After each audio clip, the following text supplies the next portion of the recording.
प्यारे देशवासियों, आप सभी को जय भीम, जय भारत, जय संविधान। एक सवाल है लोगों के मन में, अक्सर वो आपको भी सुनने को मिलता होगा कि बाबा साहब अम्बेडकर ने बौद्ध धर्म का ही अनुसरण क्यों किया,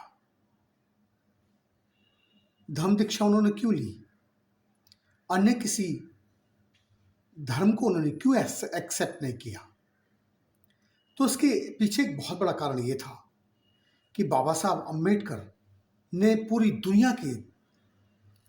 पूरी संसार की व्यवस्था को देखा और पूरी दुनिया के जितने भी धर्म है सबको डीपली उनका अध्ययन किया। तो उन्होंने पाया कि सभी जगह ज्यादातर असमानताएं हैं, गैर बराबरी पर बनी जो धार्मिक व्यवस्था है वो सभी धर्मों में है, लेकिन बुद्ध मार्ग में, बुद्ध के धर्म में ऊंच नीच पे बनी हुई व्यवस्था नहीं है। एक मुख्य कारण ये था, और दूसरा एक बड़ा मुख्य कारण था जिसके बारे में लोग कम ही जानते हैं।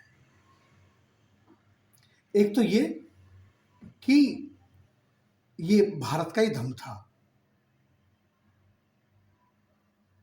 और दूसरा एक कारण ये भी था कि बाबा साहब अम्बेडकर जो शोषित पीड़ित समाज था, हजारों सालों से जो सताए हुए लोग थे, उन्हें वो दुनिया की ताकत के साथ जोड़ना चाहते थे। तो पहले नंबर पे ताकत दो थी पूरी दुनिया में, एक तो इस्लाम और दूसरा क्रिश्चियन,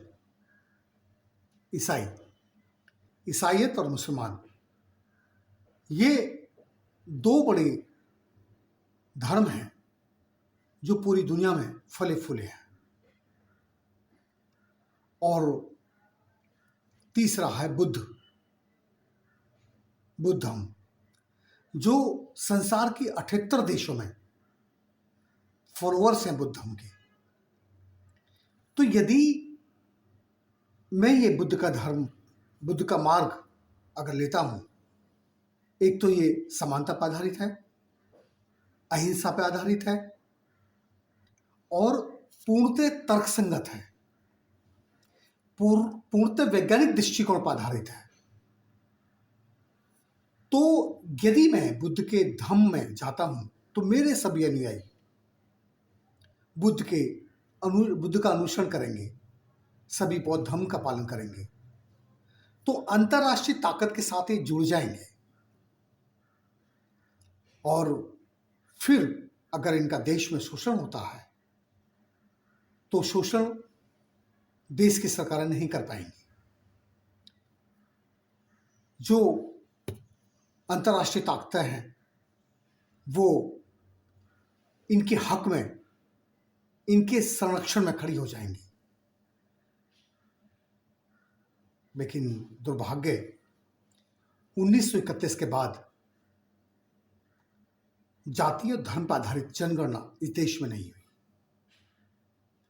जिसका अभी तक सही से आंकड़ा नहीं है कि कितने लोग बौद्ध हैं।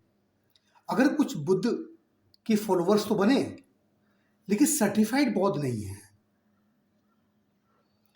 क्योंकि इस देश की सत्ता पे जो काबिज लोग हैं वो नहीं चाहते कि इस देश में मानवता कायम हो, क्योंकि इससे वो अगर मानवता कायम होती है तो वो शोषण नहीं कर पाएंगे लोगों का। तो जो शूद्र थे वो अब तक शूद्र ही बने रहे।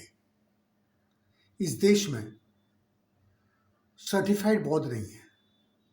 व्यवहारिक रूप से तो कुछ लोग जरूर हैं, वैचारिक रूप से भी हैं। तो कभी भी भारत में अगर किसी का शोषण होता है, मिडक्राइड या बुद्ध की विचारधारा मानने वाले लोगों का, तो देश की जो मीडिया है वो सीधा ये प्रचार करते हैं कि दलित का शोषण हो गया या दलित मारे जा रहे हैं, दलित की बेटी का बलात्कार हो गया। अगर वो सर्टिफाइड हों तो फिर वो ये प्रचार नहीं करेंगे, फिर वो मजबूरी होगी उनकी, या कहीं ना कहीं जब विवेचना होगी तो पाया जाएगा कि बौद्धों का शोषण हो रहा है देश में। तो अंतर्राष्ट्रीय जो बुद्धिस्ट कंट्री हैं पूरी दुनिया में, वो फिर भारत में बौद्धों के साथ अत्याचार जो हो रहा होगा उसके खिलाफ वो खड़े हो जाएंगे और भारत से बायकॉट कर लेंगे। बहुत सारी कंट्रियां ऐसे, जितनी भी बुद्धिस्ट कंट्रियां हैं, वो पूरे संसार को नेतृत्व करती हैं। सुई से लेकर हवाई जहाज तक का निर्माण वो करते हैं, क्योंकि वो अपनी बुद्धि के अनुसार उन्होंने इतना कुछ प्राप्त किया है। अगर वो लोग भारत से बायकॉट कर ले तो भारत अपने खुद के कदमों पर 2 साल भी नहीं चल सकेगा। तो फिर बौद्धों का शोषण रुक जाएगा। तो मेरा निवेदन है, आज 14 अक्टूबर 1956 को हम मना रहे हैं, आज 14 अक्टूबर है, तो हम अगर बौद्ध धर्म को समझते हैं, बाबा साहब अम्बेडकर के यदि हम अनुयायी हैं, तो एक तो 22 प्रतिज्ञाओं का पालन, दूसरे हम सर्टिफाइड बौद्ध बने और हम रजिस्टर्ड कराएं एसडीएम के पास जाकर कि आज से हम बुद्धिस्ट हैं, हमें अन्य किसी धर्म से न जाना जाए।